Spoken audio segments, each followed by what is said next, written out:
The EU must reject the darkness of anti-science fear-mongering before a key vote on gene editing, 34 Nobel Prize winners have said, in an open letter shared with The Guardian and other European newspapers. The laureates demanded that lawmakers relax strict rules on genetic modification to embrace new techniques that target specific genes and edit their code.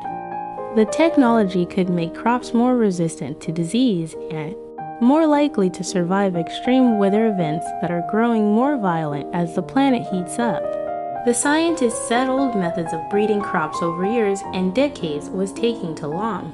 We do not have this time in an era of climate emergency, they wrote. The letter sent to MEPs on Friday was organized by Weplanet, an environmental nonprofit that campaigns for technologies like nuclear power, gene editing and cellular agriculture, as well as rewilding most of Europe. The more than 1,000 signatories to the letter range from leading biologists and geneticists, including the scientist who won a Nobel Prize for discovering the CRISPR genetic scissors.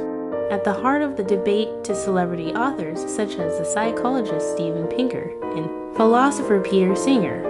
Supporters say the new rules could help farmers use fewer pesticides and less fertilizer.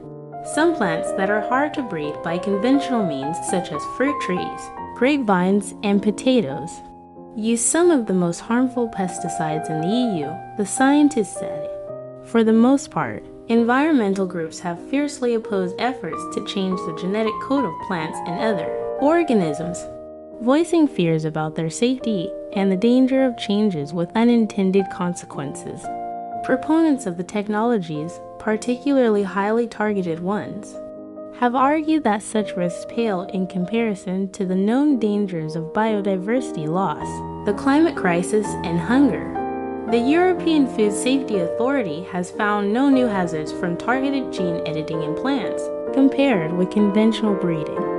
But in 2018, the European Court of Justice ruled that any plants made by changing genes, whether targeted or not, were genetically modified organisms that fall under the used GMO rules.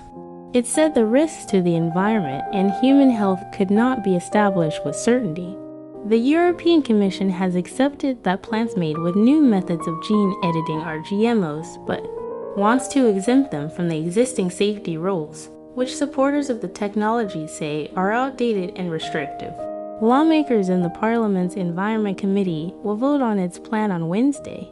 A previous open letter signed by a smaller group of scientists in December, including molecular biologists and geneticists, many of whom work for nonprofit groups, argued that the Commission's proposal should be rejected or extensively revised because the safety of the environment and human health cannot be guaranteed.